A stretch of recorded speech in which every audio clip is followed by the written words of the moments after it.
सितंबर 23 को इंडिया पाकिस्तान के बीच हुई एक सीक्रेट डील की रिकॉर्डिंग पाकिस्तानी पीएमओ से लीक हो गई।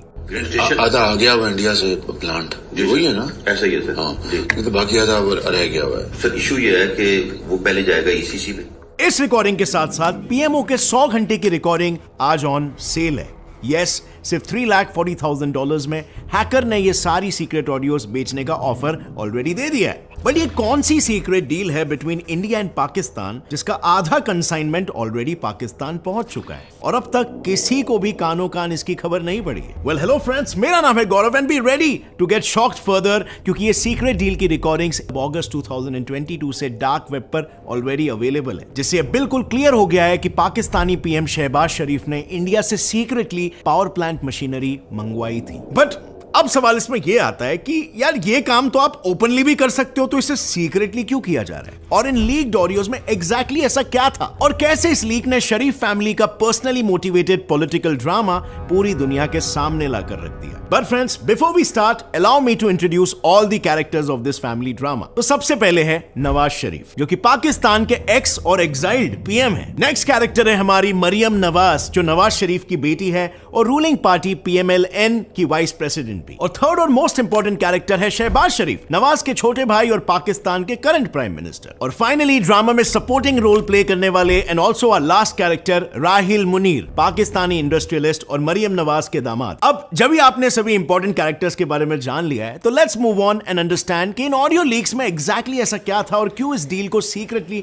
इंडिया के साथ एग्जीक्यूट किया जा रहा था। सो सबसे पहली ऑडियो जो लीक हुई, उसमें जैसे आपने सुना, पीएम शहबाज शरीफ किसी आदमी से बोल रहे थे, आधा आ गया हुआ इंडिया से प्लांट, जी वही है ना? ऐसा ही है। इसके बाद उस आदमी ने पीएम को वार्न भी किया कि वो इस डील से प्रॉब्लम में पड़ सकते हैं बाय सेइंग इशू ये है कि इंडिया से मशीनरी आना ऑप्टिक्स के लिए तो बड़ा सर, ऑप्टिक्स के लिए बिल्कुल गले पड़ जाएगी ये बात।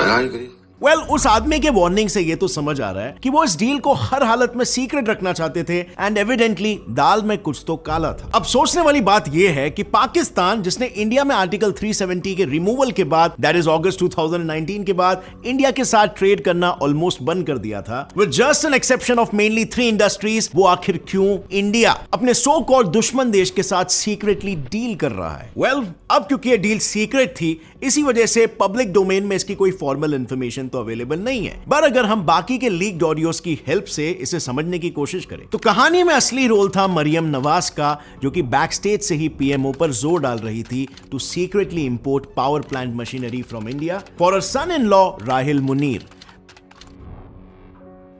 बस इसीलिए क्योंकि इंडिया से मशीनरी सस्ती पड़ती है और उनके दामाद को फायदा होगा। वेल, अब इस ऑडियो लीक इंसिडेंट से एक बात तो क्लियर है, उन्होंने अपने देश की आईटी सिक्योरिटी बड़े ही पुअर तरीके से बिल्ड की, and all this ignoring the fact कि इंडिया पाकिस्तान ट्रेड तो बैंड है। ये ट्रेड तो even during the most difficult times, floods और कोविड के टाइम पे भी बैंड था, और जस्ट इस रिकॉर्डिंग की वजह से शरीफ खानदान का नॉट सो शरीफ साइड दुनिया के सामने आ गया। And even though political families के ऐसे केसेस में फंसना कोई अनोखी बात नहीं है, बट क्वेश्चन ये है कि क्या पाकिस्तान की हालत ऐसी है कि वो इस तरह का इकोनॉमिक और पॉलिटिकल बिट्रियल अफोर्ड भी कर सकता है, and that too by their own PM?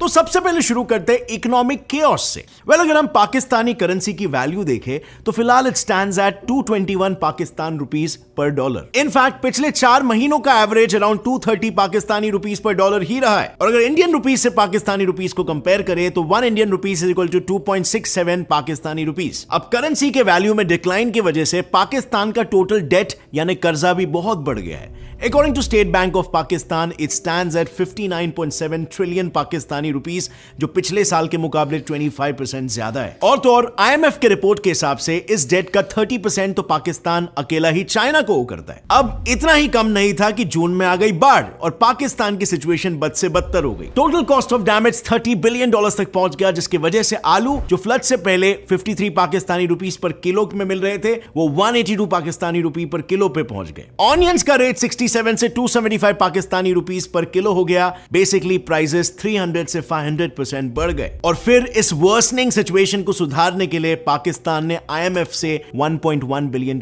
का बेल आउट पैकेज भी लिया। बट डिस्पाइट दैट आज पाकिस्तानी फॉरेन रिजर्व्स मतलब उनकी फॉरेन सेविंग्स हार्डली 1 महीने के लिए कंट्री को सस्टेन करा सकती है। अब अगर ऐसे सिचुएशन में भी पाकिस्तानी गवर्नमेंट इंडिया के साथ ट्रेड को रीओपन करा देती है तो आम जनता को डायरेक्ट रिलीफ मिल सकता था, in the form of less costly products. But नहीं, they chose politics over prosperity even this time. And mind you, ये कोई नई बात तो बिल्कुल नहीं है, क्योंकि पाकिस्तान का पॉलिटिकल केओस वहां की इकोनॉमिक केओस जितना ही सीरियस है। And well, from here begins another interesting part. So हमारे कैरेक्टर नंबर 1 नवाज शरीफ 3 बार पाकिस्तान के प्राइम मिनिस्टर बन चुके हैं, बट अपने लास्ट टेन्योर के दौरान he was impeached and sent to exile, all because of corruption. फिर पाकिस्तान में एक मेजर पॉलिटिकल चेंज लेकर आए cricketer Imran Khan, but tenure पूरा होने से पहले ही गॉट क्लीन बोल्ड, और ये हुआ सिर्फ पाकिस्तानी आर्मी के कहने पर। पर इंटरेस्टिंगली, इमरान खान ने जाने से पहले खुद एक लाइव टेलीकास्ट में क्लेम किया था कि उनको प्राइम मिनिस्टरशिप से हटाने के लिए उनके खिलाफ फॉरेन कॉन्स्पिरेसी हुई है, कि ये जो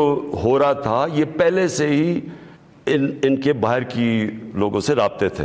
एनी क्वेश्चन कि क्या पाकिस्तान पर बाकी कंट्रीज का इतना इन्फ्लुएंस होना चाहिए? एंड फाइनली इमरान खान के बाद आए current prime minister Shehbaz Sharif, younger sibling of the famous and corrupt Nawaz Sharif, और टेन्योर में आते ही 5 महीने के अंदर उनकी ये सीक्रेट ऑडियोज लीक हो गई, प्रूविंग कि वो शायद सिर्फ अपना प्रॉफिट करवाने के लिए ऑफिस में बैठे हुए हैं, ना कि देश की सेवा करने के लिए, and to be a true patriot. But देखा जाए तो शहबाज तो सिर्फ फेस है, दिमाग असल में मरियम का है। Listen to this audio.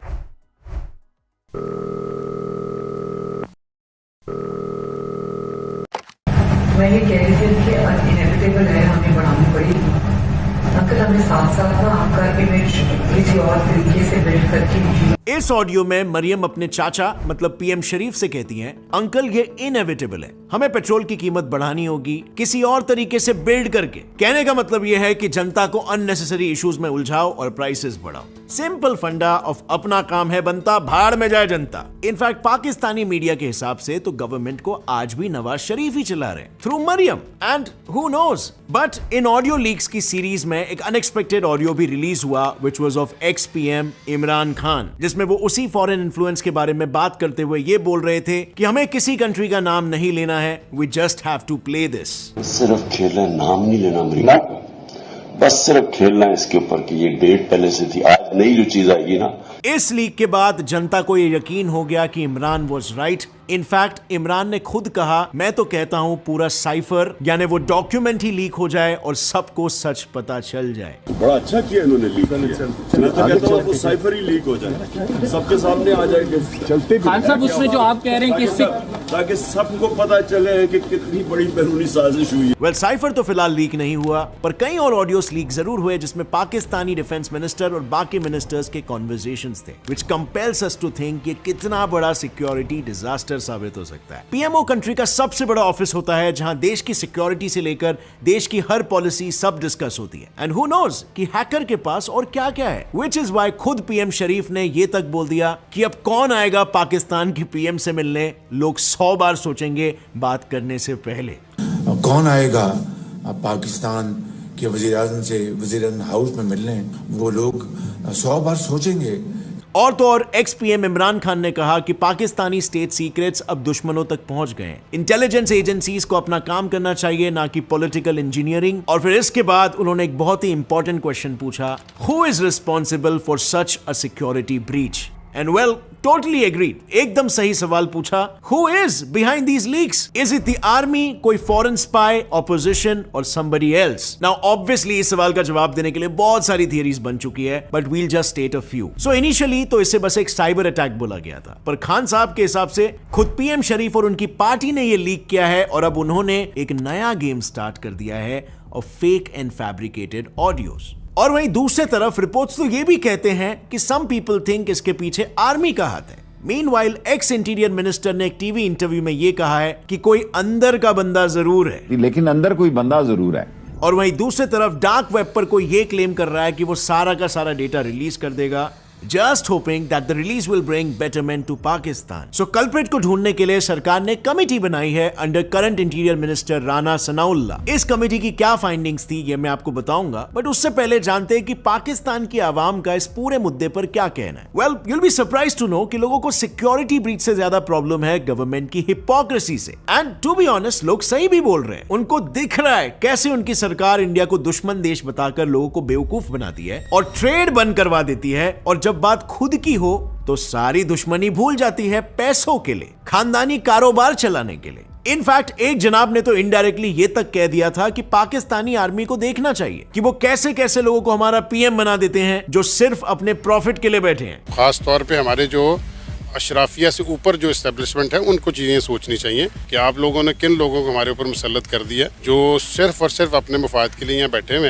Well, clearly जनता को ज्यादा समय तक बेवकूफ नहीं बनाया जा सकता है. Anyway friends, coming back to the findings of the committee. So interior minister Rana Sanaullah ने फॉरेन स्पाई के इन्वॉल्वमेंट को कंप्लीटली एलिमिनेट कर दिया. बट यहां पर सबसे सस्पिशियस बात यह है कि मिनिस्टर ने इन फाइंडिंग्स को पब्लिकली डिस्क्लोज या इवन कोर्ट के सामने डिस्क्लोज करने से साफ मना कर दिया, सेइंग कि हमें कोई प्रॉब्लम नहीं है शेयर करने में, बट फाइनल डिसीजन पीएम शरीफ का होगा. वेल, हाउ राइट और wrong is that? Don't you think Pakistani जनता को जानने का पूरा हक है कि उनकी कंट्री के साथ इतना बड़ा सिक्योरिटी ब्रीच आखिर किसने किया, एंड मोस्ट इंपॉर्टेंटली इंडिया से पाकिस्तान के साथ आखिर ये डील किसने की? आपको क्या लगता है फ्रेंड्स, किसने किया होगा? और अगर फ्रेंड्स आपको कुछ भी नया जानने मिला, एक लाइक जरूर ठोकना. See you next time friends. Till then as always stay curious, keep learning and keep growing. जय हिंद.